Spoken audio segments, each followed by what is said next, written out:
The marble beneath my feet still holds the warmth of yesterday's sun, though the night has claimed the palace halls for hours now. I am Yusuf, keeper of the gardens and scribe of the night watch in the Alhambra, and tonight, as I have done for 30 years, I walk these corridors when the world sleeps. The silence here is not empty but full, pregnant with the whispers of 8 centuries, heavy with the breath of poets who carved their souls into these walls.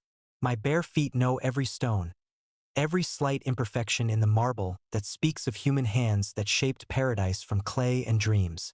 The coolness rises through my soles, a gentle reminder that even in the warmth of a Granada summer, the stones remember the snow of the Sierra Nevada, the mountain springs that feed our fountains, the ancient earth from which this palace emerged like a prayer made visible. The moonlight filters through the delicate arches of the Court of the Lions, casting shadows that dance like calligraphy across the floor. These are not mere shadows but verses, fragments of poems written in light and darkness, temporary inscriptions that Allah writes anew each night. The geometry of the arches frames the stars above, each opening a window to infinity, each curve a letter in the cosmic alphabet that only the patient can learn to read. I pause at the fountain in the center of the court, where 12 marble lions support the basin with their silent strength. The water flows as it has for centuries, each drop a prayer, each ripple a verse from the Quran that adorns the fountain's rim. The sound is constant but never repetitive, a liquid music that changes with the seasons, the hour, the weight of memories that accumulate like sediment in the soul. Tonight the water speaks in Arabic, whispering the words carved into the marble. Blessed is he who gave the Imam Muhammad ideas for beautifying his mansions. The inscription, barely visible in the moonlight, seems to glow with its own inner light, as if the faith of the craftsman who carved these letters still radiates from the stone.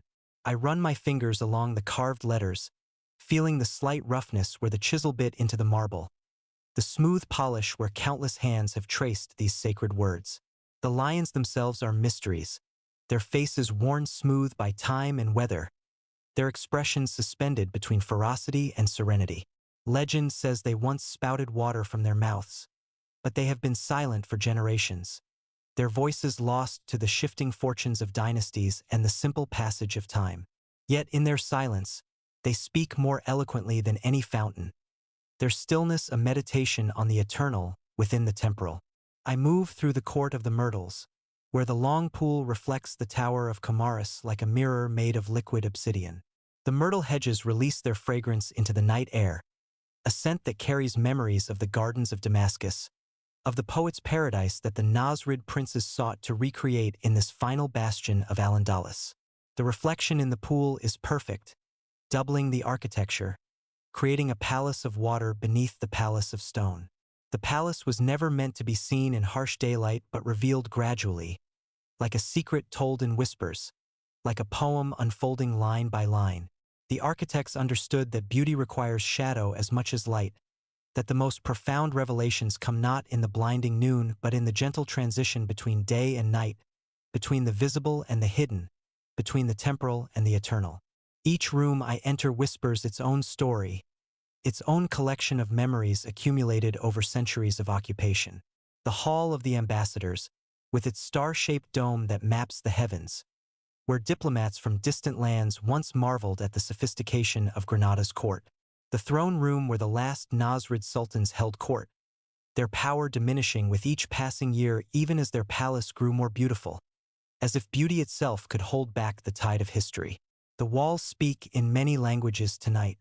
The formal Arabic of the Quranic inscriptions, the flowing script of the poets who found patronage in these halls, the silent testimony of the craftsmen who translated words into stone, wood, and tile. But beneath these visible voices lies another language, the wordless communication of space and proportion, of light and shadow, of the harmony that emerges when human skill serves divine inspiration. I climb the narrow stairs to the Tower of the Captive, where Queen Isabella is said to have been held during the negotiations for Granada's surrender. The chamber is small, intimate, with windows that frame the city below and the mountains beyond. From here, the red roofs of the Albayacin district spread like a carpet toward the river, punctuated by the white walls of houses that have sheltered families for generations. The night breeze carries the scent of jasmine from the gardens below, mixed with the smoke from the last cooking fires in the city. These are the ordinary smells of life continuing, of people sleeping peacefully under the protection of walls built by men who understood that true strength comes not from thickness of stone but from the beauty that makes life worth defending. The wooden ceiling above me is a cosmos in miniature, each piece fitted with mathematical precision to create patterns that seem to shift and breathe in the candlelight. The Islamic prohibition against representing living forms has led to an explosion of geometric beauty, where abstract patterns become more alive than any portrait, where the infinite can be glimpsed in the repetition of finite forms. I return to the Court of the Lions, where the fountain continues its eternal song. The water never stops, never tires, never loses its voice. It speaks of permanence in a world of constant change, of the divine presence that flows through all things, of the paradise that exists not in some distant heaven but here, now, in this moment of perfect stillness. The rose garden beyond the palace walls perfumes the air with its ancient fragrance. These are the roses of Damascus, brought here by homesick gardeners who sought to recreate the gardens of their fathers. The flowers bloom in the darkness, their beauty undiminished by the absence of human eyes to appreciate them. They bloom for Allah, for the night, for the sheer joy of existence. As I settle into my customary corner in the Hall of the Two Sisters, where the stalactite ceiling creates a grotto of stone lace, I feel the weight of all the nights I have spent here, all the dawns I have watched break over the Sierra Nevada, all the seasons that have passed through these gardens. The palace is not just a building but a living thing, breathing with the rhythm of centuries, dreaming its own dreams of beauty and loss. The silence deepens as the night progresses, but it is not the silence of emptiness but of fullness, of secrets held in trust, of stories waiting to be told. The walls have absorbed the voices of sultans and poets, architects and gardeners, lovers and mystics. They hold these voices like a library holds books, ready to release them to those who know how to listen. I open my worn copy of Ibn Ziyad's verses, the pages soft with age and handling. The poet's words seem to glow in the candlelight, each verse a window into the soul of Al-Andalus, each metaphor a bridge between the world of form and the world of meaning. The garden wears its finest clothes, he wrote, embroidered with flowers that shame the stars. Here, in this palace garden, his words find their perfect expression. The night is still young, and there are many stories yet to tell, many rooms yet to visit, many voices yet to hear. The marble remembers everything, holds everything, reveals everything to those who have the patience to listen. This is the secret of the Alhambra, not its beauty alone but its capacity to hold beauty, to preserve it, to transform it into something eternal. The water continues its song, the roses continue their bloom, the stars continue their dance across the openings in the ceiling. And I, keeper of the night watch, continue my vigil, walking between the worlds of stone and dream, between the palace that was and the palace that forever is, between the Granada that fell and the Granada that can never die. Tomorrow will bring visitors, voices, the ordinary business of daylight. But tonight belongs to the palace itself, to the voices of the dead who built it, to the dreams of the living who still find in its beauty a glimpse of paradise. Tonight, as every night for 8 centuries, the rose of Alhambra blooms in the darkness, perfect and eternal, waiting for the dawn that will reveal her beauty anew. As the night deepens around me, I find myself drawn to the memories held within these walls, memories that stretch back through the centuries to the golden dawn of Al-Andalus. The palace around me is young compared to the civilization it represents, a final flowering of a culture that once illuminated the world when Europe slept in darkness. I close my eyes and let the stones speak of those earlier days, when Córdoba was the jewel of the West and knowledge flowed like water through the cities of Muslim Spain. In those days, when Córdoba was the jewel of the world, the call to prayer echoed across a city of 500,000 souls, making it the largest city in Europe, larger than Paris and London combined. The Great Mosque, with its forest of horseshoe arches, could hold 40,000 worshippers beneath its roof of red and white stone. The rhythm of those arches still beats in my blood, the mathematical precision of their proportions a language that spoke of order underlying chaos, of the divine geometry that governs all creation.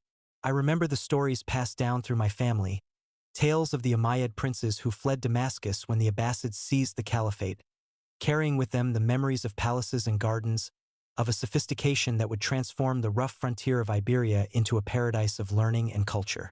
Abd al-Rahman I, the Falcon of Andalus, who established the emirate in 756, brought with him not just political authority, but a vision of what human society could become when guided by wisdom and tempered by beauty. The libraries of Córdoba held 400,000 volumes when the library of the French king contained fewer than 400. In the palace of Madinat al-Zahra, whose ruins still crown the hills outside the city, scholars from across the known world gathered to translate the wisdom of the ancients into Arabic, to preserve the knowledge of Greece and Rome, to add their own discoveries to the accumulated wisdom of humanity. The translation movement that began in Baghdad found its western flowering in the libraries of Al-Andalus. I can almost hear the scratch of reed pens on parchment, the soft whisper of turning pages, the gentle murmur of scholarly debate that filled the academies of Córdoba. The House of Wisdom, where Christian, Jewish, and Muslim scholars worked side by side, their differences set aside in the pursuit of truth. The medical school where physicians trained in the works of Galen and Avicenna, where the first hospitals in Europe were established, where the sick were treated regardless of their faith or station. The music of those days still echoes in the arches above me, the complex rhythms and melodic ornaments that would later give birth to the flamenco of Andalusia. The oud and the canon, the ney and the rebec, instruments that bridged the gap between the sacred and the secular, between the mosque and the marketplace. Musicians who could move seamlessly from the mystical poetry of the Sufis to the courtly love songs that would inspire the troubadours of Provence. In the workshops of Córdoba, craftsmen perfected techniques that had been lost to the Christian world since the fall of Rome. The art of working leather, of weaving silk, of fashioning steel that could bend without breaking. The famous swords of Toledo, forged with techniques learned from Damascus smiths, became legendary throughout Europe. The delicate ivory caskets carved with intricate geometric patterns, the lustreware pottery that gleamed like gold, the textiles woven with threads of silver and gold. The gardens of Córdoba were themselves works of art, where the mathematical principles of Islamic design were applied to the living world. The courtyard gardens with their central fountains, the orchards where orange and lemon trees grew in perfect rows, the palace gardens where poets walked among roses and jasmine, seeking inspiration for their verses. The concept of the garden as paradise, as a foretaste of the eternal reward, transformed the landscape of Iberia. The philosophical tradition of Al-Andalus reached its zenith in the works of Ibn Rushd, known in Latin as Averroes, whose commentaries on Aristotle would shape European thought for centuries. In his quiet study in Córdoba, surrounded by manuscripts in Arabic, Hebrew, and Latin, he sought to reconcile faith and reason, to demonstrate that the truths of philosophy and the truths of religion were one truth seen from different perspectives. His influence would extend far beyond the borders of Al-Andalus, shaping the thought of Thomas Aquinas and the entire scholastic tradition. The women of Al-Andalus enjoyed freedoms unknown in other parts of the medieval world. In the palace schools, daughters of the nobility studied alongside their brothers, mastering not just the domestic arts but literature, music, and philosophy. The poetess Walida bint al-Mustakfi held her own salon in Córdoba, where the greatest minds of the age gathered to discuss poetry and philosophy. Her verses, embroidered in gold thread on her silk robes, challenged the conventions of her time while celebrating the beauty of intellectual and emotional freedom. The Jewish community of Al-Andalus flourished as never before or since, producing scholars and poets whose works would enrich Hebrew literature for centuries to come. Maimonides, the greatest Jewish philosopher of the medieval period, was born in Córdoba and educated in the Islamic tradition of rational inquiry. His Guide for the Perplexed, written in Arabic and later translated into Hebrew and Latin, demonstrated the possibility of synthesizing religious faith with philosophical reasoning. The mathematical achievements of Al-Andalus built upon the foundations laid by earlier Islamic scholars, but added distinctive contributions of their own. The concept of algebra, introduced from the East, was refined and developed in the schools of Córdoba and Seville. The astronomical observations made in the observatories of Al-Andalus contributed to the accuracy of the calendar and the understanding of planetary motion. The astrolabe, that masterpiece of medieval technology, reached its highest level of development in the workshops of Córdoba. The architectural principles that would later find expression in the Alhambra were first developed in the palaces and mosques of the earlier period. The use of light and shadow to create spiritual effects, the integration of water and architecture, the transformation of structural elements into decorative motifs. All of these innovations can be traced back to the builders of Córdoba and Seville. The horseshoe arch, the muqarnas vaulting, the geometric patterns that turn walls into carpets of stone. These became the vocabulary of a uniquely Andalusian architectural language. The decline of the Córdoba Caliphate in the early 11th century marked the end of the Golden Age, but not the end of the civilization it had created. The Taifa kingdoms that emerged from the ruins of the unified state competed with each other in patronage of the arts, creating a cultural rivalry that produced some of the finest achievements of Islamic civilization. The Palace of the Aljaferia in Zaragoza, the Giralda Tower in Seville, the Kutubiyya Mosque in Marrakesh, all bore witness to the continued vitality of the Andalusian tradition.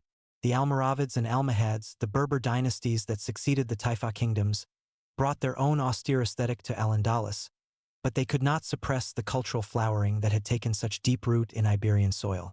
The Mosque of Córdoba was enlarged and embellished.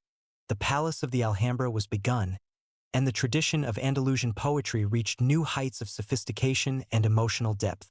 In the madrasas of Córdoba and Granada, students memorized not just the Quran but the works of the great poets, the principles of Arabic grammar, the intricacies of Islamic law. The curriculum included mathematics and astronomy, medicine and philosophy, music and poetry. The goal was not just to produce scholars but to create cultured individuals who could appreciate beauty in all its forms, who could find the divine presence in the study of nature as well as in the recitation of scripture. The tolerance that characterized Al-Andalus at its best was not merely political pragmatism but a reflection of theological conviction. The Quranic principle that there is no compulsion in religion was interpreted to mean that diversity of belief was part of the divine plan, that the different peoples of the book were meant to compete with each other in good works rather than in warfare.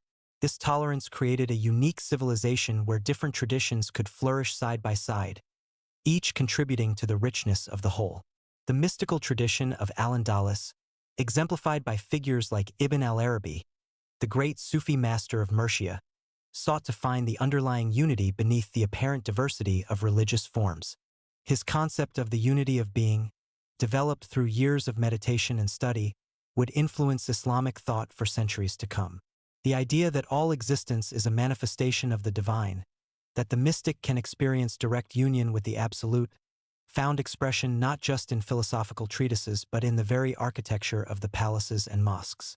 The economic prosperity that sustained this cultural flowering was based on the agricultural revolution that transformed the landscape of Iberia. The introduction of new crops from the east, rice, cotton, sugarcane, citrus fruits, created new sources of wealth and supported a larger population. The irrigation systems that brought water to previously arid regions, the terraced hillsides that maximized agricultural productivity, the sophisticated systems of crop rotation that maintained soil fertility, all demonstrated the practical application of the scientific knowledge preserved in the libraries. The trade networks that connected Al-Andalus to the rest of the Islamic world, and beyond to the markets of Africa and Asia, brought not just material wealth but cultural exchange. The merchants who traveled from Córdoba to Baghdad, from Seville to Cairo, carried with them not just goods but ideas, artistic techniques, literary forms. The cosmopolitan character of Andalusian civilization reflected this constant interchange with the wider world.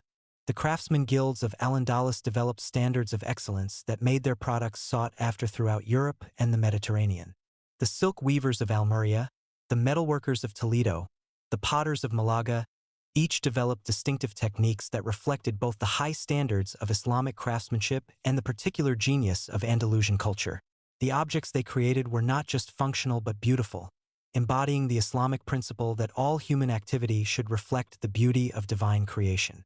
As I sit in this palace that represents the final flowering of that great civilization, I can feel the weight of all that history, all that achievement, all that beauty that preceded its creation. The Alhambra is not just a building but a summation, a final statement in stone and water of everything that Al-Andalus had learned about the relationship between the human and the divine, between the temporal and the eternal, between the practical and the beautiful. The fountains around me continue their eternal song, but now I hear in their voices the echoes of all the fountains that came before, the fountains of Córdoba and Seville, of Zaragoza and Valencia, of all the cities where the civilization of Al-Andalus created its own vision of paradise on earth. The water flows not just from the springs of the Sierra Nevada, but from the deep springs of memory, carrying with it the accumulated wisdom of 8 centuries of cultural achievement. The Lion Fountain speaks in 1,000 whispers, each drop of water a syllable in the ancient language of paradise. I rise from my contemplation and begin my nightly pilgrimage through the palace, my footsteps silent on the marble that has been polished by centuries of prayer and reverence.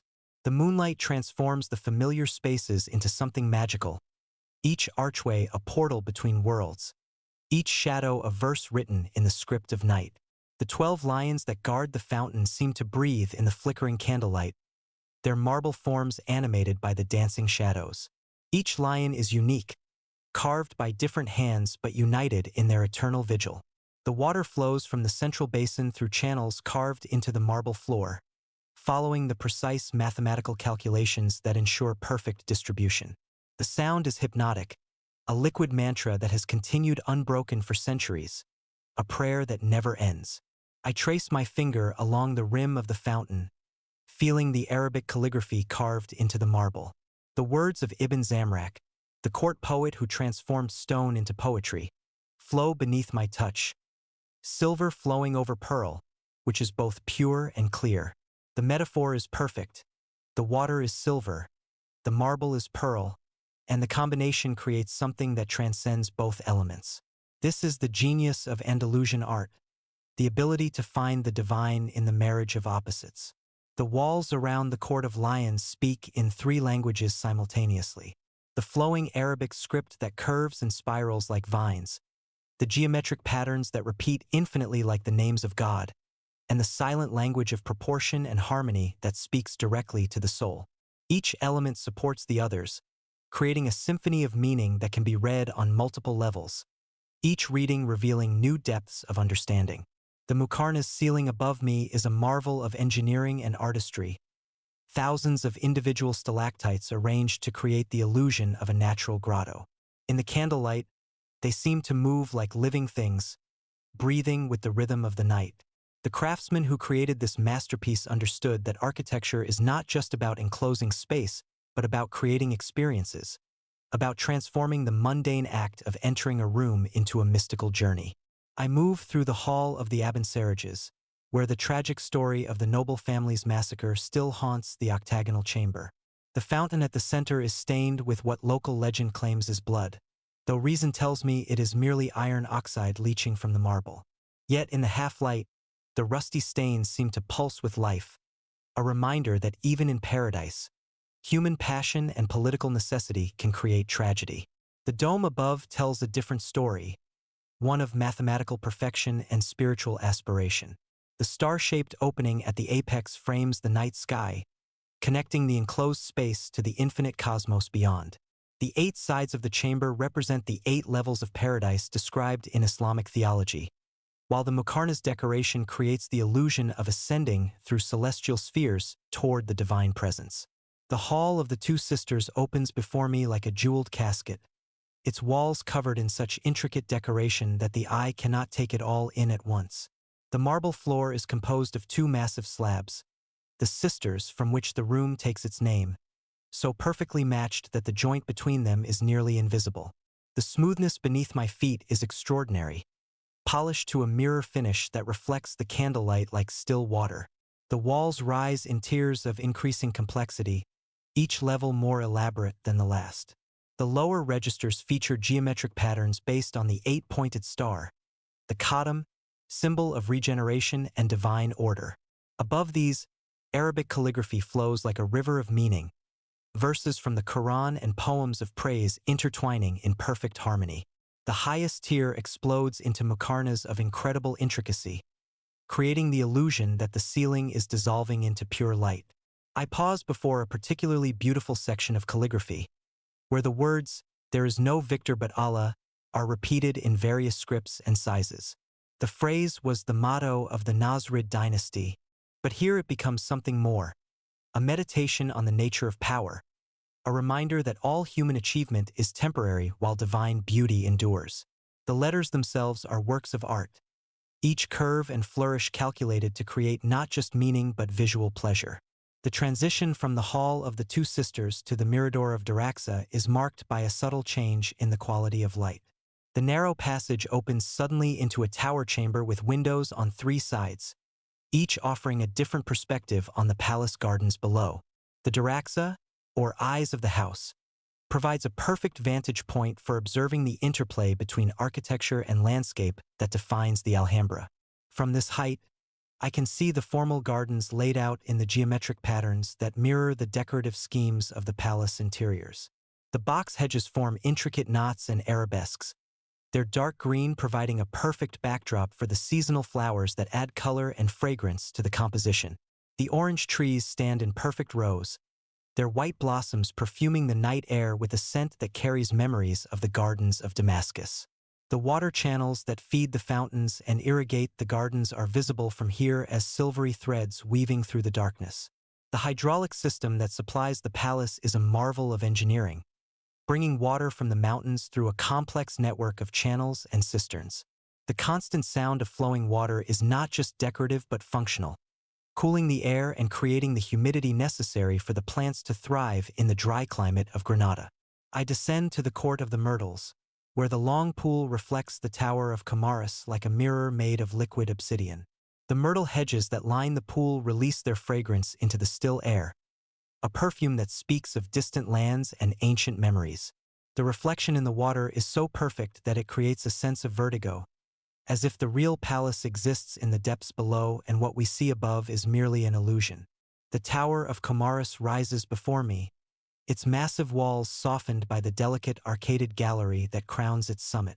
The contrast between the fortress-like exterior and the refined interior spaces is deliberate, a reminder that beauty must sometimes be protected by strength.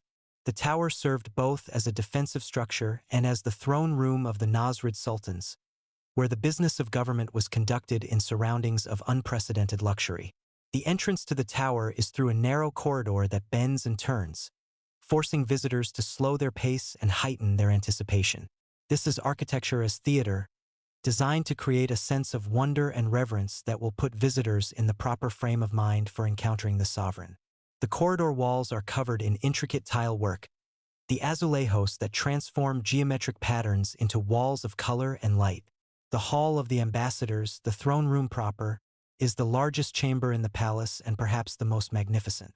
The walls rise 40 feet to a wooden ceiling that maps the seven heavens of Islamic cosmology. The star-shaped dome at the center represents the throne of Allah, while the surrounding patterns depict the celestial spheres through which the soul must pass to reach divine unity. The mathematical precision of the design is breathtaking, each piece fitted with such exactness that no nails were needed in the construction. The walls of the throne room are covered in a continuous band of calligraphy that winds around the entire perimeter, creating a kind of architectural prayer that surrounds and protects the space.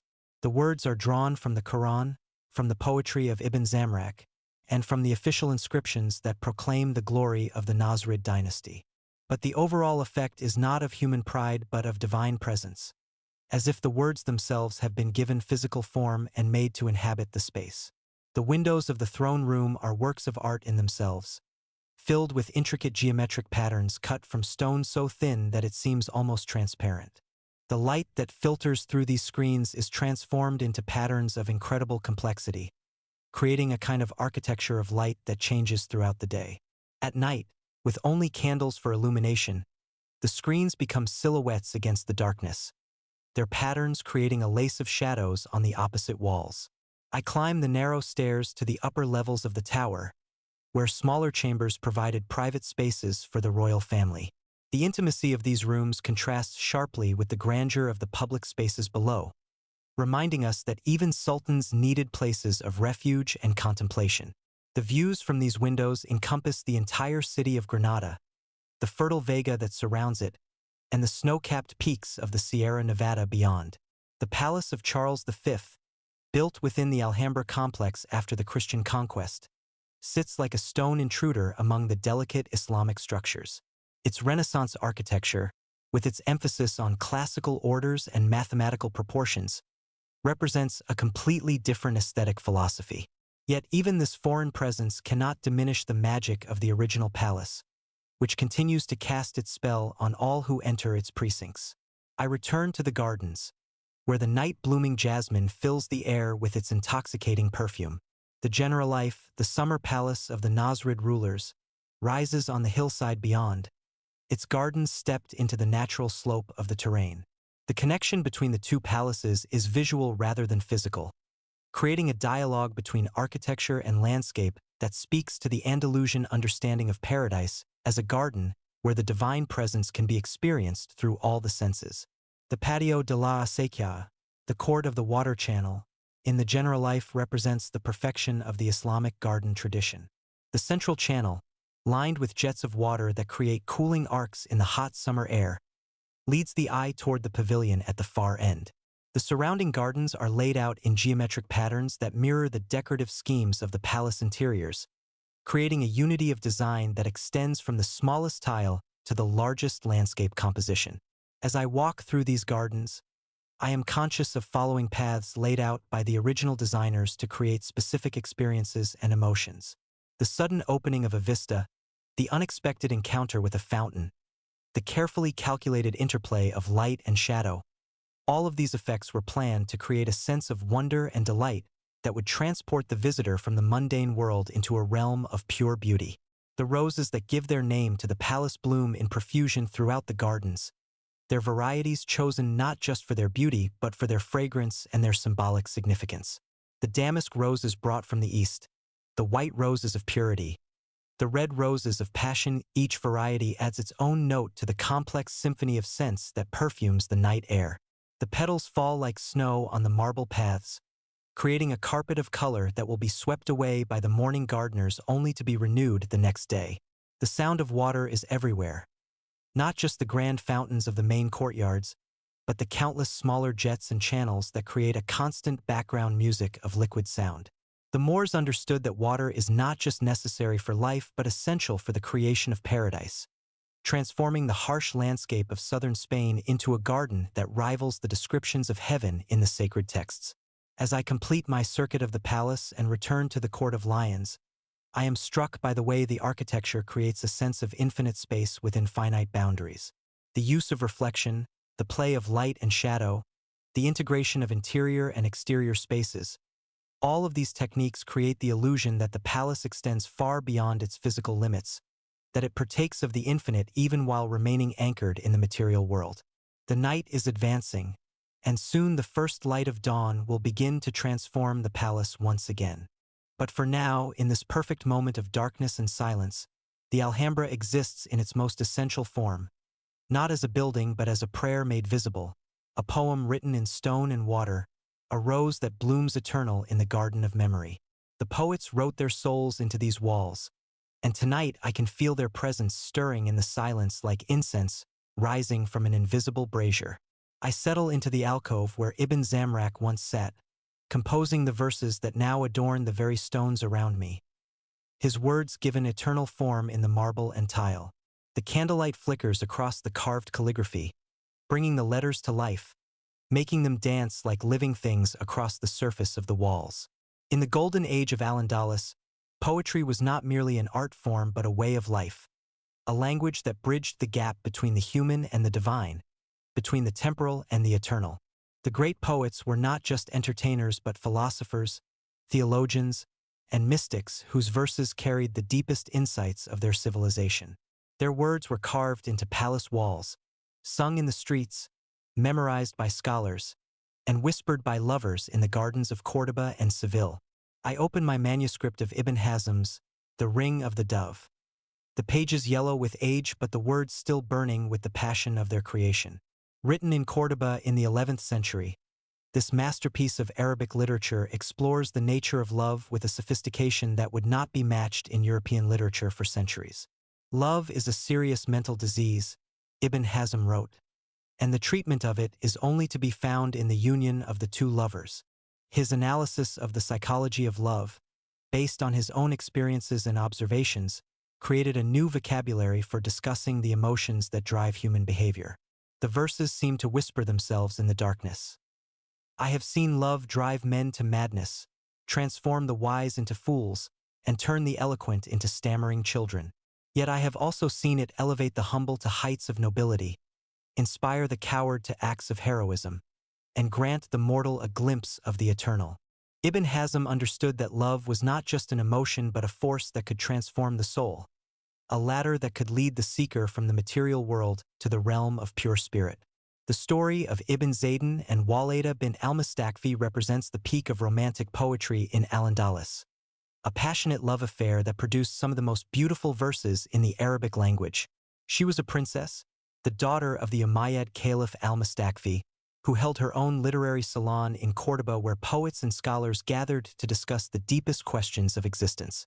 He was a young poet from a noble family, gifted with a voice that could move hearts and change minds. Their love affair scandalized the court but produced poetry that still echoes in these walls. I can almost hear Walida's voice as she recited her famous verses. I am, by God, fit for high positions, and am going my way with pride. I allow my lover to touch my cheek, and bestow my kiss on him who craves it. Her words were embroidered in gold thread on her silk robes, a declaration of independence that challenged the conventions of her time while celebrating the freedom that love could bring. Ibn Zayden's response transformed personal passion into universal truth. Two secrets we kept when we met: your visit and our love. When you left, you took one with you and entrusted me with the other. If you should honor the trust and conceal your secret, I shall honor mine and never speak of your visit. The delicate balance between revelation and concealment, between the public and the private, reflects the sophisticated understanding of love that characterized Andalusian poetry. The walls of the palace bear witness to their tragic separation, when political intrigue and jealousy drove them apart. Ibn Zayden's exile from Córdoba produced his greatest work, the Nuniyya, a poem of loss and longing that captures the essence of nostalgia. I remember you in Zara with longing, and the horizon is clear, the face of the earth serene. The breeze was tender, as if it took pity on me, and the garden smiled, adorned with its finery. The technique of Andalusian poetry was as sophisticated as its emotional content. The poets mastered the classical Arabic meters but adapted them to express their own unique experiences. The ghazal, the love poem, reached heights of refinement in Al-Andalus that were never surpassed. The qasida, the formal ode, became a vehicle for exploring philosophical and theological questions. The zajal, the popular song, brought the language of poetry closer to the speech of ordinary people. Ibn Quzman, the master of the zajal, created a new form of poetry that combined Arabic with the Romance languages spoken by the common people of Al-Andalus. His verses, written in the dialect of the streets, captured the energy and humor of daily life while maintaining the sophisticated wordplay and complex metaphors of classical Arabic poetry. The world is a wedding and I am the groom, he sang, dressed in the finest clothes of joy and surrounded by the music of existence. The Muwashahat, the strophic poems that developed in Al-Andalus, created a new form of musical poetry that influenced both Arabic and European literary traditions. These complex compositions, with their intricate rhyme schemes and refrains, were designed to be sung rather than recited, creating a perfect marriage between words and music. The final section, the Kharja, often contained lines in Romance languages, creating a linguistic bridge between the different cultures of medieval Iberia.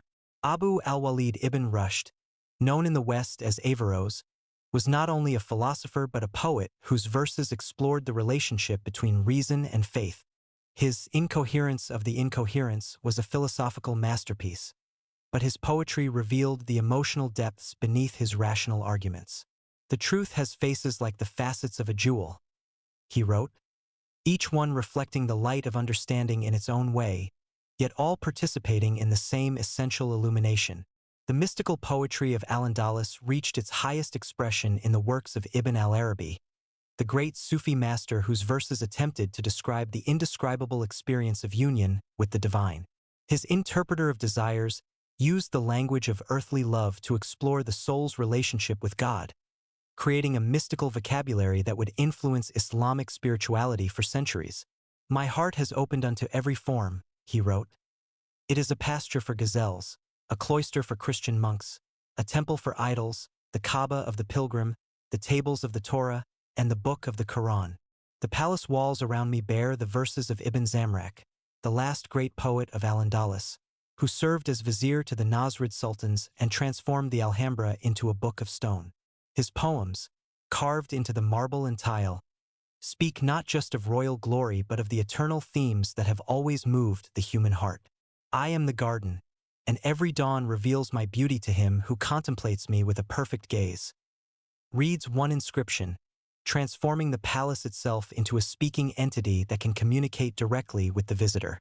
The tradition of improvised poetry competitions, the poetry duels where skilled poets would challenge each other to create verses on the spot, turned the art of poetry into a kind of intellectual sport. These competitions, held in the courtyards of palaces and the gardens of private houses, drew audiences from all levels of society and helped to maintain the high standards of poetic composition that characterized Andalusian culture. The influence of women poets in Al-Andalus was extraordinary for its time. Besides Walida, there were dozens of women who participated fully in the literary life of the cities, creating works that were preserved and admired by their contemporaries. Hafsa al-Rakunia, the daughter of a judge in Granada, was renowned for her satirical verses that spared no one, including the royal family. Her wit was as sharp as her beauty, and her poems were quoted throughout the kingdom. The libraries of Al-Andalus preserved not just the works of local poets but the entire heritage of Arabic poetry from the pre-Islamic period to their own time. The great anthology Unique Necklace by Ibn Abd Rabi collected the finest examples of Arabic poetry and prose, creating a literary treasure that influenced poets for generations. The scholars who compiled these collections understood that poetry was not just entertainment but a repository of cultural memory, a way of preserving the wisdom and beauty of the past for future generations. The relationship between poetry and music in Al-Andalus was so close that the two arts were often indistinguishable. The great composers were also poets, and the great poets were often skilled musicians. The musical modes developed in Al-Andalus, with their complex rhythms and melodic ornaments, were specifically designed to enhance the emotional impact of poetic texts. The voice, the lute, the flute, and the drum worked together to create performances that engaged all the senses and transported the audience to higher states of consciousness. The poetic academies of Córdoba and Seville were more than schools. They were communities of artists and intellectuals who shared a common vision of human possibility. The master poets took on disciples who would carry forward their techniques and insights, creating lineages of artistic transmission that spanned generations. The relationship between teacher and student was sacred, based on the understanding that true knowledge could only be transmitted through personal contact and shared experience. The influence of Andalusian poetry on the development of European literature was profound and lasting. The troubadours of Provence, the minzingers of Germany, the poets of the Sicilian school, all were influenced by the themes and techniques developed in Al-Andalus. The concept of courtly love, the sophisticated analysis of emotional states, the use of nature imagery to explore human psychology, all of these innovations can be traced back to the poets of Muslim Spain. The preservation of Andalusian poetry was largely due to the scholars who recognized its value and made copies of the manuscripts before they could be lost. The anthologies compiled in the later period of Al-Andalus, when the Christian reconquest was threatening the survival of Islamic culture, served as lifeboats that carried the literary heritage across the seas of time. Today, in libraries from Morocco to Syria, from Turkey to Iran, the verses of the Andalusian poets continue to inspire new generations of readers and writers. The garden poetry of Al-Andalus, which used the imagery of flowers, fountains, and trees to explore the deepest questions of existence, found its perfect expression in the architecture of the Alhambra. The palace itself became a kind of poem, with each room representing a different stanza, each decorative element a different metaphor. The integration of architecture and poetry was so complete that it is impossible to understand one without the other. The exile poetry written by the refugees from Al-Andalus after the Christian conquest created a new genre of literature that expressed the pain of loss and the hope of return. These poets, scattered across North Africa and the Middle East, kept alive the memory of their homeland through their verses, creating a literature of nostalgia that would influence Arabic poetry for centuries to come. Their works, filled with detailed descriptions of the cities and landscapes they had left behind, serve as invaluable historical documents of the civilization that was lost. As I sit in this palace that represents the final flowering of that poetic tradition, I am conscious of the weight of all those voices, all those words, all those emotions that have been given permanent form in these walls. The poetry of Al-Andalus was not just about individual expression, but about the creation of a shared cultural language that could unite people across the boundaries of class, ethnicity, and religion. In their verses, the poets of Al-Andalus created a vision of human possibility that continues to inspire and challenge us today. The night deepens around me, and I can feel the presence of all those poets who once walked these corridors, who sat in these gardens, who carved their souls into these stones.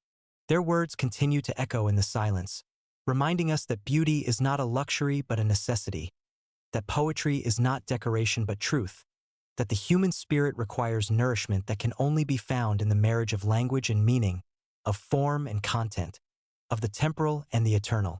The last king of Granada wept as he turned away from the city of his fathers, and in that moment, 8 centuries of Islamic civilization in Iberia came to an end. I can feel the weight of that final dawn pressing down upon these walls, the echo of that last goodbye still reverberating through the chambers where once the greatest poets of Al-Andalus composed their verses. The night around me seems heavier now, pregnant with the memory of loss, thick with the ghosts of those who saw their world crumble like ancient parchment touched by flame. Abu Abdullah Muhammad XII, known to history as Boabdil, the last sultan of Granada, was not born to be a tragic figure. In another time, in another world, he might have been remembered as a patron of arts and learning, a ruler who understood that true power comes not from the sword but from the cultivation of beauty and wisdom. But fate had cast him in a different role, as the final guardian of a dying civilization, the keeper of a flame that was slowly being extinguished by the winds of change. The siege of Granada began in the spring of 1491, when the combined armies of Isabella of Castile and Ferdinand of Aragon, the Catholic monarchs, established their camp in the fertile plain below the city. From the towers of the Alhambra, the defenders could see the banners of the Christian kingdoms fluttering in the wind, a forest of crosses and lions that stretched to the horizon. The sight must have filled them with despair, for they knew that this was not just another raid but a final reckoning, the end of a long twilight that had begun with the fall of Córdoba 2.5 centuries earlier. The walls of Granada were strong, built by generations of Nasrid rulers who understood that their kingdom survived only through constant vigilance. The Alcazaba, the fortress that crowned the Alhambra hill, had weathered countless sieges and emerged victorious. But this time was different. The Christian armies that surrounded the city were not raiders seeking plunder, but crusaders determined to complete the Reconquista, to restore the Iberian Peninsula to Christian rule after 7 centuries of Islamic presence. The irony was bitter. The very sophistication that had made Al-Andalus great now worked against it. The refined court culture, the emphasis on poetry and philosophy, the tolerance that had allowed different faiths to coexist, all of these qualities seemed like weaknesses in the face of the harsh realities of medieval warfare. The Christian kingdoms, unified by their faith and their determination to reclaim what they saw as their rightful inheritance, possessed a single-minded purpose that the divided and weakened Islamic states could not match. The months of siege wore on with a grinding inevitability. The wells within the city began to run low, the granaries were emptied, and the population faced the specter of starvation. From my position in the palace, I can imagine the anguish of the defenders as they watched their children grow thin, their elderly weaken, their hope fade like flowers in the desert sun. The fountains of the Alhambra continued to flow, but they seemed to mock the suffering of the city below, their liquid songs a reminder of the abundance that was slipping away. The diplomatic negotiations that preceded the surrender were conducted with the elaborate courtesy that masked deep desperation. The Christian monarchs, confident in their inevitable victory, could afford to be generous in their terms. They promised religious freedom for the Muslim population, protection for their property, and respect for their customs. These promises, recorded in the Treaty of Granada, would prove to be as ephemeral as morning mist, but at the time they offered hope to a people who had few alternatives. Boabdil's mother, Aixa, is said to have reproached her son with words that have echoed through the centuries. "You do well to weep like a woman for what you could not defend like a man." The cruelty of this judgment, delivered at the moment of his greatest anguish, reveals the impossible position in which the last sultan found himself. He was blamed for losing what perhaps no one could have saved, criticized for surrendering what continued resistance would only have destroyed more completely. The final negotiations took place in the Hall of the Ambassadors, where I now sit in contemplation. The great throne room, with its star-shaped ceiling that mapped the heavens and its walls covered in verses proclaiming the glory of God and the Nasrid dynasty, witnessed the end of everything it had been built to celebrate. The Christian representatives, armed with the confidence of victory, faced the Muslim delegates across the same marble floor where once the greatest poets of Al-Andalus had recited their verses to appreciative audiences. The keys to the city were handed over in a ceremony that attempted to preserve dignity in the face of defeat. The silver keys, wrought by the finest craftsmen of Granada, passed from Muslim hands to Christian ones, carrying with them the symbolic weight of a civilization in transition. The very objects that had once secured the gates of paradise now opened them to exile and transformation, to the end of one world and the beginning of another. The exodus that followed the surrender was like a river of tears flowing from the city that had been the last bastion of Islamic Spain. Families that had lived in Granada for generations, whose ancestors had witnessed the rise and fall of the Almoravids and Almohads, who had served the Nasrid sultans with loyalty and devotion, now faced the terrible choice between conversion and exile. Many chose to leave, carrying with them only what they could bear, abandoning forever the gardens and courtyards that had been their paradise. The scholars and poets were among the first to go, understanding that their way of life would not survive the coming changes. The libraries that had preserved the wisdom of Al-Andalus were dispersed, their precious manuscripts scattered to the winds or hidden in secret places where they might survive until better times. The madrasas fell silent, their students departed, their teachers fled to North Africa or the Ottoman Empire, carrying with them the intellectual traditions that had made Granada great. The craftsmen who had created the wonders of the Alhambra found themselves without patrons, their skills suddenly unwanted in a world that valued different forms of beauty. The workers in leather and silk, the masters of metalwork and ceramics, the builders who understood the secrets of muqarnas and geometric decoration, all became refugees in their own land, their knowledge relegated to the margins of a society that was being rapidly transformed.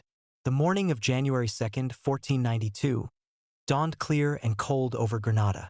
The Christian armies had been camped outside the city for months, their banners and pavilions creating a second city in the plain below. The ceremony of surrender was conducted with the dignity that both sides understood was necessary to prevent the occasion from descending into humiliation or violence. The keys to the Alhambra were presented to Queen Isabella in person, a gesture that acknowledged the momentous nature of the transfer. But it was the private moment of farewell that has captured the imagination of history. Boabdil, accompanied by a small retinue of loyal followers, rode out from the city through the gate of the 7 floors, never to return. The procession made its way along the mountain road that led toward the coast, where ships waited to carry the exiles to North Africa. At a hill overlooking the city, tradition says that the last king of Granada turned for one final look at his lost kingdom. The spot came to be known as the Suspiro del Moro, the sigh of the Moor, marking the place where Boabdil wept for the city he could no longer call his own. The view from that hill encompasses the entire Alhambra, the red walls and white towers rising from their wooded hill, the geometric perfection of the gardens, the fountains that sparkle like jewels in the morning sun. It was a sight that would have moved any heart, but for the man who had been its guardian and was now its exile, it must have been almost unbearable. The tears that Boabdil shed at that moment were not just for his own loss but for the end of a civilization, for the closing of a chapter in human history that had produced wonders of art and learning, of tolerance and beauty. The Al-Andalus that had given the world the poetry of Ibn Hazm and Ibn Zayden, the philosophy of Averroes and Maimonides, the architecture of the Alhambra and the Great Mosque of Córdoba, that world was ending, and with it died a unique synthesis of cultures that would never be repeated.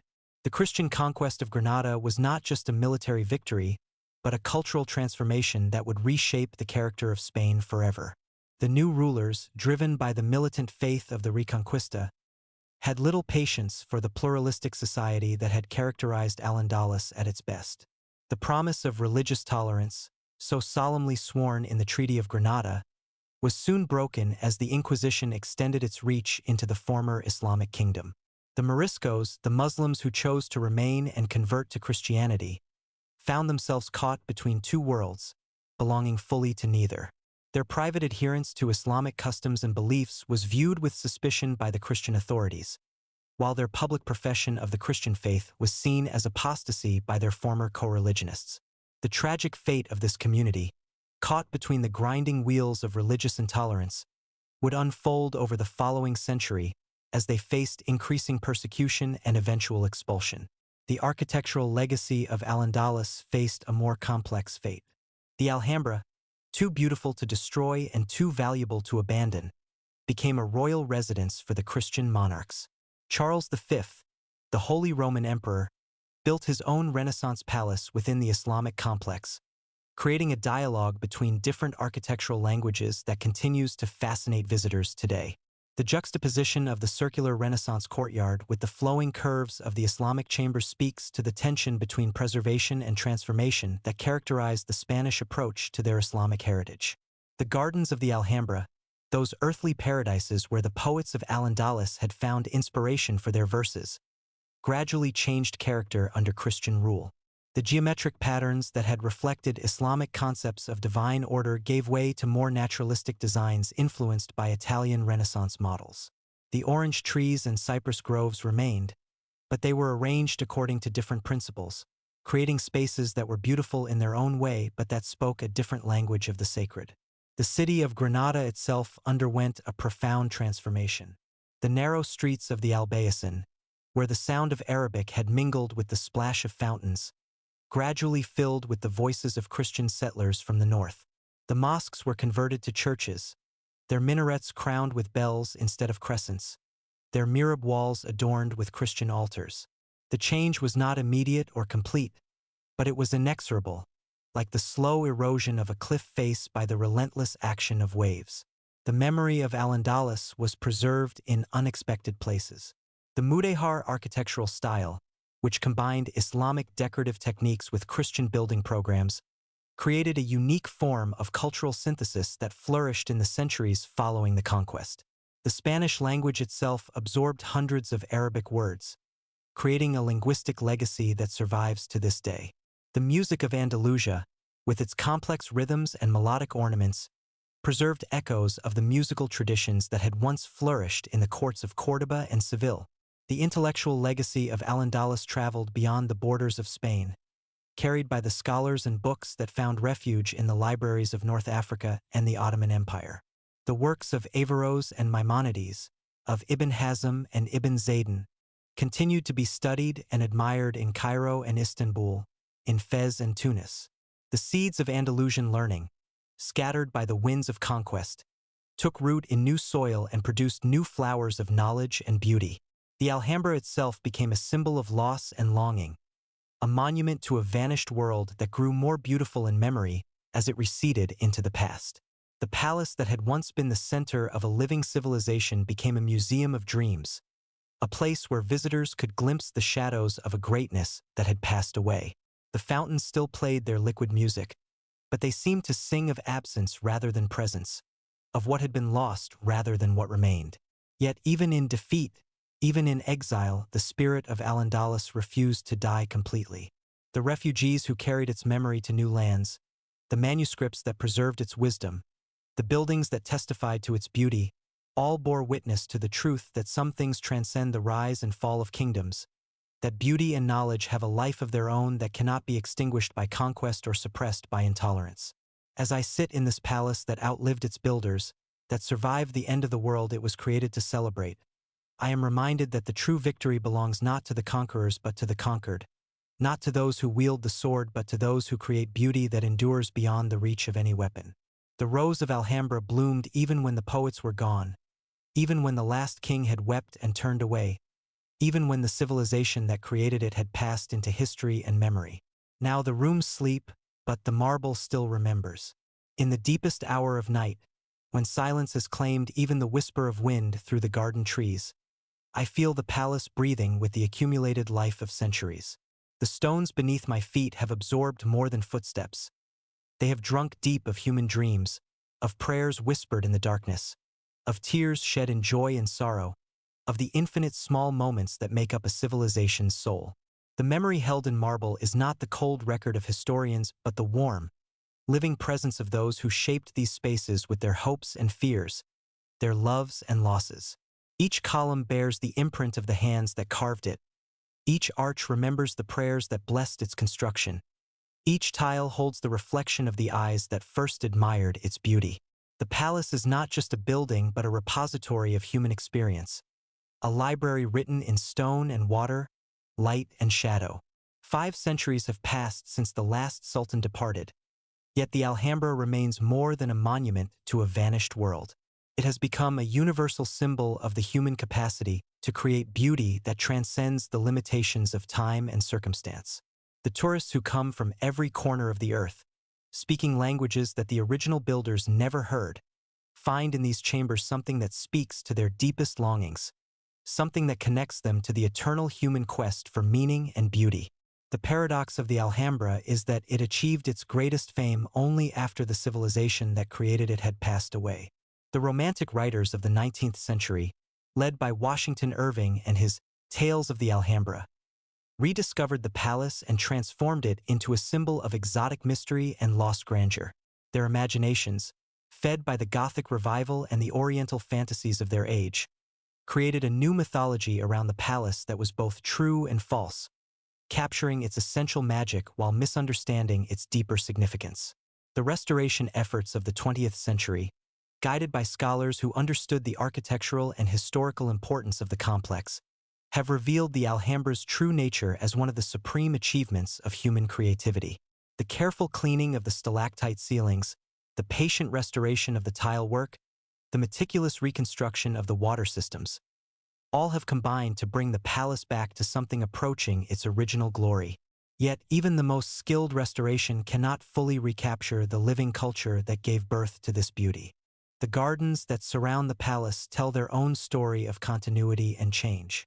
The orange trees planted by the Nasrid gardeners still bloom each spring, their white blossoms perfuming the air with the same fragrance that delighted the poets of Al-Andalus. The cypress groves still point toward heaven like green prayers, their vertical lines creating a living architecture that complements the built structures of the palace. The rose gardens, renewed each generation but following the same essential patterns, continue to bloom with the varieties that gave their name to the entire complex. The water that flows through the palace channels carries more than the Sierra Nevada's snow. It carries the memory of the hands that shaped its channels, the prayers that blessed its flow, the tears that mingled with its passage. The fountain jets that create cooling arcs in the summer heat follow the same mathematical principles that governed their medieval predecessors, creating patterns of movement and sound that connect the present moment to the distant past. The philosophical implications of the Alhambra's survival extend far beyond the realm of architecture and tourism.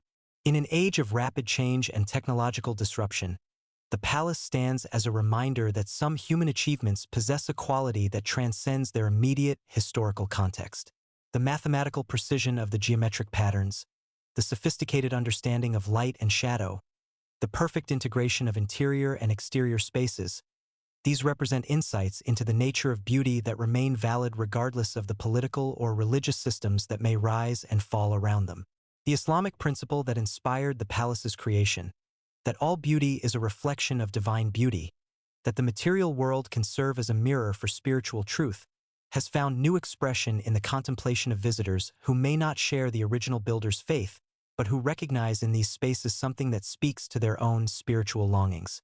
The palace has become a kind of universal mosque, a place where people of all backgrounds can experience the transcendent through the medium of human creativity.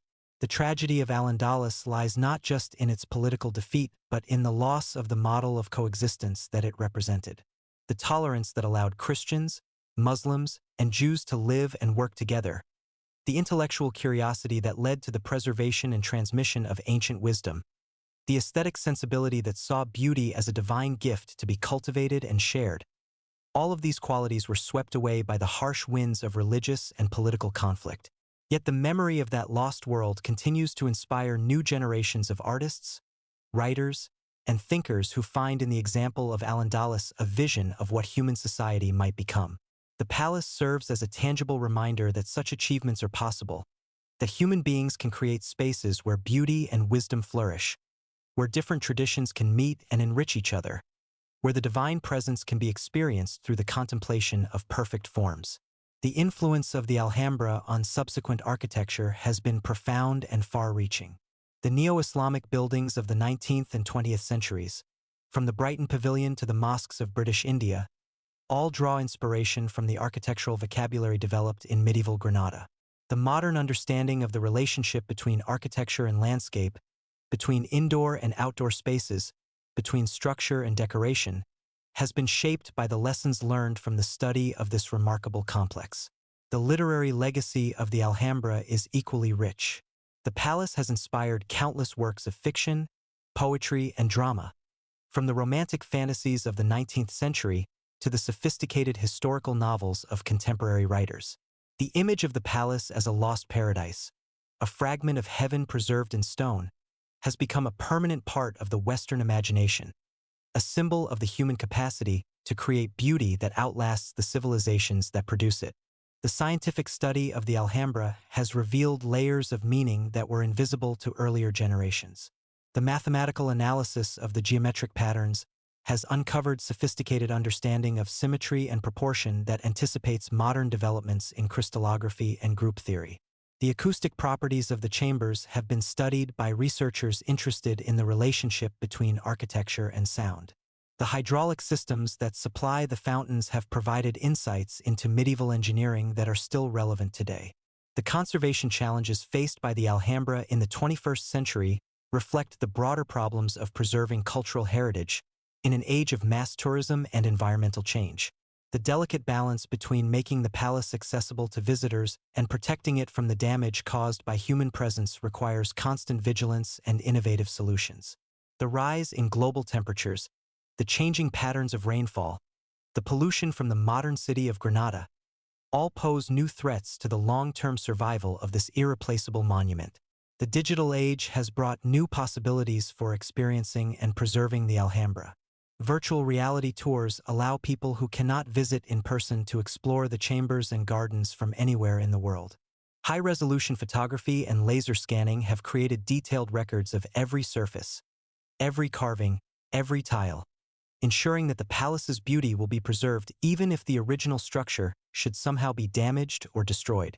The educational programs that bring school children to the palace are perhaps the most important investment in its future.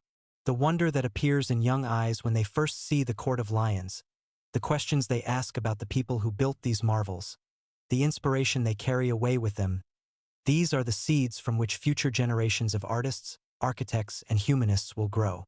The palace's survival depends not just on the efforts of conservators and historians, but on the continuing capacity of human beings to recognize and value beauty. The spiritual dimension of the Alhambra's appeal cannot be separated from its aesthetic impact. The palace was designed not just to please the eye but to elevate the soul, to create spaces where the divine presence could be experienced through the contemplation of perfect forms. The integration of calligraphy and architecture, the use of geometric patterns to suggest infinite complexity underlying apparent simplicity, the careful manipulation of light and shadow to create constantly changing moods, all serve to transform the act of moving through the building into a form of worship. The silence that fills the palace in the deep hours of night is not empty but pregnant with meaning. It is the silence of eternity, the quiet that underlies all sound, the peace that passes understanding. In this silence, the voices of the past can still be heard, the prayers of the faithful, the verses of the poets, the laughter of children playing in the gardens. The palace becomes a bridge between the world of the living and the world of memory, between the temporal and the eternal. The rose gardens that give their name to the palace continue to bloom each spring, their cycles of growth and decay a reminder of the eternal processes that govern all life. The varieties planted by the medieval gardeners, the damask roses brought from Syria, the white roses of purity, the red roses of passion, still perfume the air with their ancient fragrance. Each bloom is both new and eternal, a unique expression of the same creative force that shaped the universe and continues to shape it moment by moment. The fountain in the Court of Lions continues its eternal song, the water flowing as it has for centuries, each drop part of an endless cycle that connects the mountain snows to the sea. The sound is both constant and ever-changing, a liquid music that speaks of permanence within flux, of the eternal within the temporal. The 12 lions that guard the fountain have witnessed the rise and fall of dynasties, the coming and going of countless visitors, the slow passage of the seasons and the years. The geometric patterns that cover the palace walls speak of mathematical truths that transcend the particular culture that discovered them. The 8-pointed star, the interlacing polygons, the complex arabesques that seem to move and breathe in the candlelight, all reflect deep structures in the nature of reality that remain valid regardless of the religious or philosophical systems that may interpret them. The palace becomes a kind of three-dimensional mandala, a sacred geometry made manifest in stone and tile.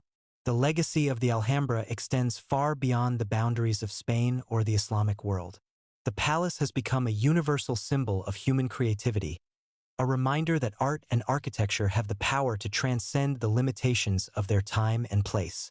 The tourists who come from every corner of the earth, the scholars who study its innovations, the artists who draw inspiration from its beauty, all participate in a continuing dialogue between the past and the present, between the creators and the created. The night is ending, and soon the first light of dawn will begin to transform the palace once again. The shadows will retreat, the colors will emerge, the daily cycle of life and activity will resume. But the essential magic of the place, the sense of being in the presence of something that transcends the ordinary world, will remain unchanged. The rose of Alhambra will bloom eternal, its beauty a testament to the human capacity to create works that speak to the deepest longings of the soul. As I prepare to end my vigil and return to the world of daylight and everyday concerns, I am filled with gratitude for the privilege of having shared these quiet hours with the palace and its memories. The experience has been more than an exercise in historical imagination. It has been a reminder of the eternal human quest for beauty, meaning, and connection to something greater than ourselves. The walls around me will outlast my own brief passage through this world, as they have outlasted the passage of countless others. The fountain will continue its song, the roses will continue to bloom, the geometric patterns will continue to speak their silent truths about the nature of existence. The palace will endure, not as a monument to a vanished civilization but as a living reminder that the human spirit, in its quest for beauty and meaning, can create works that partake of the eternal. She was not a palace, she was a poem carved in silence, a prayer made visible in stone and water, a rose that bloomed in the garden of eternity. In Alhambra, even the shadows speak Arabic, whispering the verses of poets who found in these chambers a glimpse of paradise. The rose of Alhambra bloomed even when the poets were gone, even when the last king had wept and turned away, even when the civilization that created it had passed into history and memory. For in the end, the true victory belongs not to the conquerors but to the conquered, not to those who wield the sword but to those who create beauty that endures beyond the reach of any weapon. The marble still remembers, the fountains still sing, the roses still bloom, and in their eternal presence, the spirit of Al-Andalus lives on, a testament to the indestructible power of human creativity to transform the world through the magic of beauty and the alchemy of love. Epilogue. The seeds of tomorrow. The dawn breaks over Granada as it has for centuries, painting the walls of the Alhambra in shades of rose and gold. But today carries within it the seeds of transformations yet to come.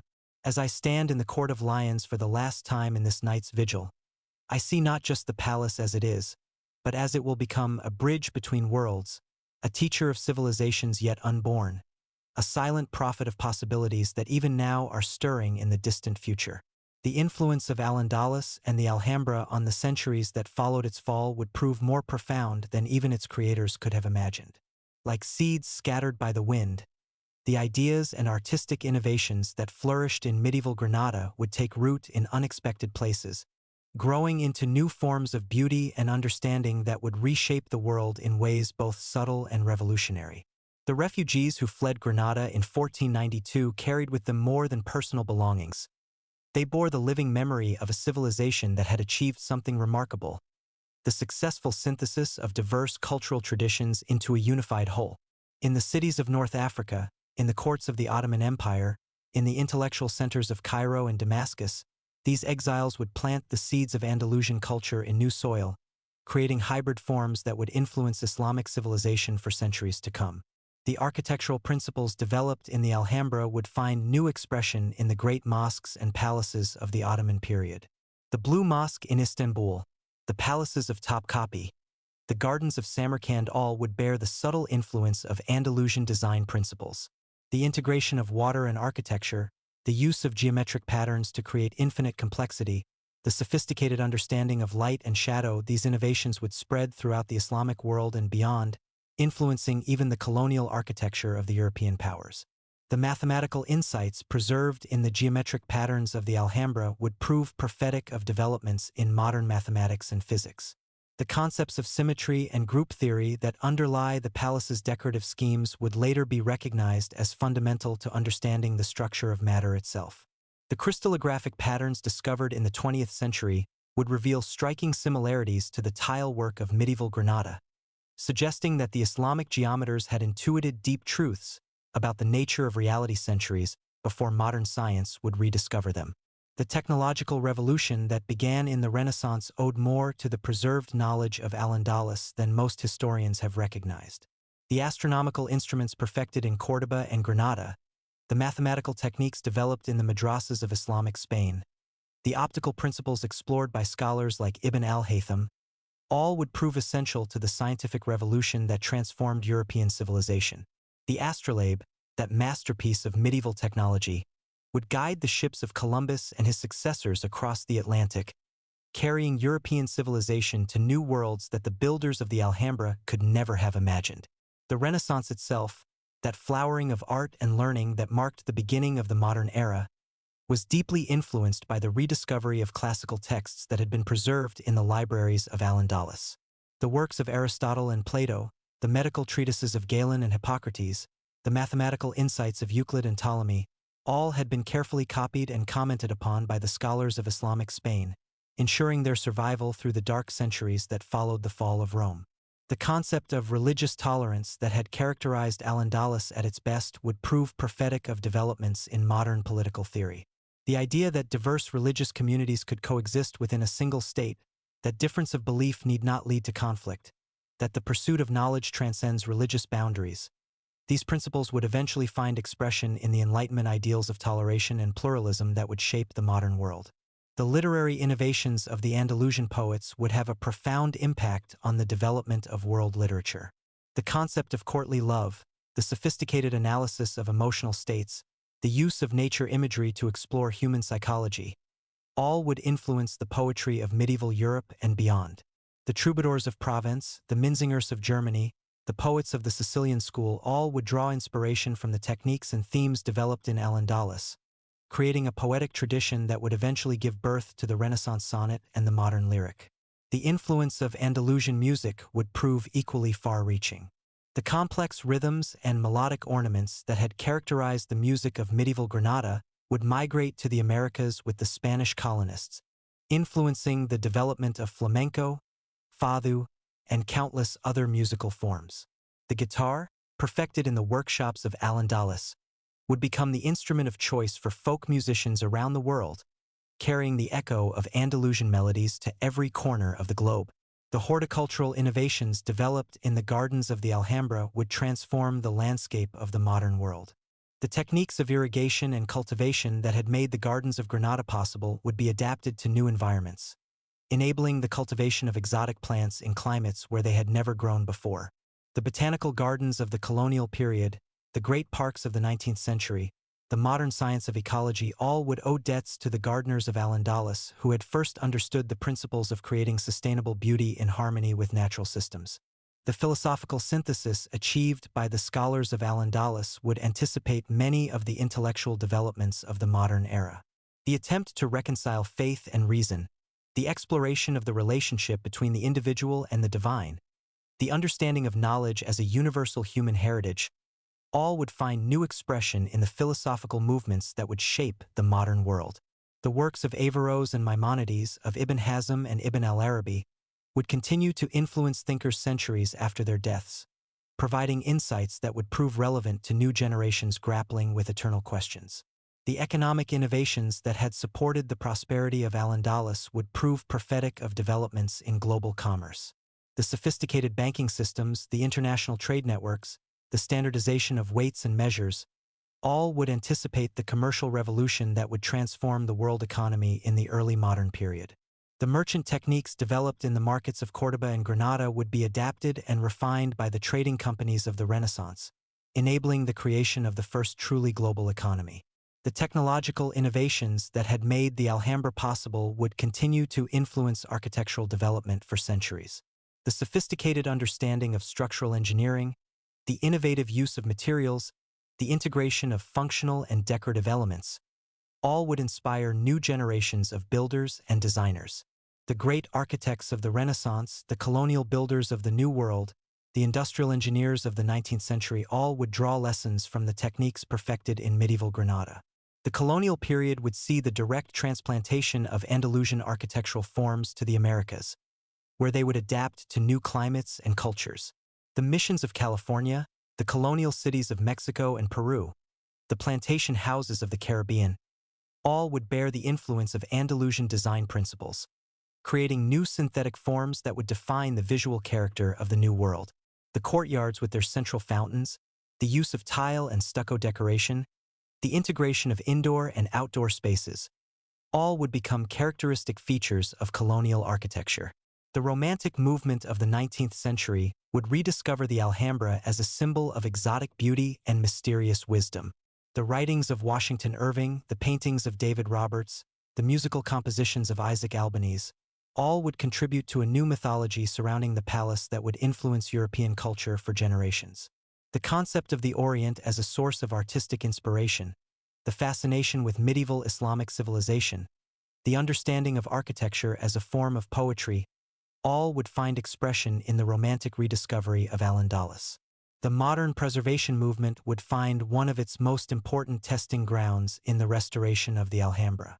The techniques developed for conserving the palace's delicate decorative elements would be applied to historic buildings around the world, creating new standards for the preservation of cultural heritage. The understanding of buildings as documents of human history, the recognition of the importance of maintaining traditional crafts and techniques, the development of scientific methods for analyzing and preserving ancient materials, all would grow out of the work done to save the Alhambra for future generations. The digital age would bring new possibilities for experiencing and understanding the legacy of Al-Andalus. Virtual reality reconstructions would allow people to experience the palace as it appeared in medieval times, complete with the sounds, smells, and activities that had once filled its chambers. Artificial intelligence would be used to analyze the geometric patterns and architectural principles, revealing hidden relationships and mathematical insights that had been invisible to earlier generations of scholars. The environmental challenges of the 21st century would give new relevance to the sustainable practices developed in Al-Andalus. The sophisticated water management systems, the integration of buildings with their natural environment, the use of local materials and traditional construction techniques, all would provide models for architects and planners seeking to create buildings that work in harmony with natural systems rather than against them. The globalization of culture in the modern era would create new opportunities for the influence of Andalusian traditions. The increasing interaction between different civilizations, the growing appreciation for cultural diversity, the recognition of the importance of preserving traditional knowledge, all would contribute to a renewed interest in the achievements of Al-Andalus. The palace would become a UNESCO World Heritage Site, recognized as a treasure belonging not just to Spain but to all humanity. The continuing conflicts between different religious and cultural communities in the modern world would give new urgency to the example of Al-Andalus. The vision of a society where different traditions could coexist and enrich each other, where intellectual curiosity could transcend religious boundaries, where beauty could serve as a universal language, all would provide inspiration for those seeking to build bridges between divided communities. The rise of Islamic civilization in the modern period would find inspiration in the achievements of Al-Andalus. The great mosques and cultural centers built in the 20th and 21st centuries would draw on the architectural vocabulary developed in medieval Granada, adapting ancient forms to contemporary needs. The revival of Islamic art and scholarship would look back to the golden age of Al-Andalus as a model of what Islamic civilization could achieve when it was open to the world and confident in its own traditions. The future of the Alhambra itself would depend on the continuing ability of human beings to recognize and preserve beauty. The palace would face new challenges from climate change, from urban development, from the pressures of mass tourism. But it would also benefit from new technologies and new understanding of conservation principles, ensuring that future generations would be able to experience the magic that has captivated visitors for centuries. As the sun rises fully over Granada, casting its golden light through the arches of the Court of Lions, I am filled with a sense of completion and continuity. The palace that began as the dream of medieval princes has become a universal symbol of human creativity, a bridge between past and future, a reminder that the highest human achievements transcend the boundaries of time and culture. The rose of Alhambra will continue to bloom, its beauty a testament to the eternal human capacity to create works that speak to the deepest longings of the soul, works that carry within them the seeds of infinite possibility and endless renewal.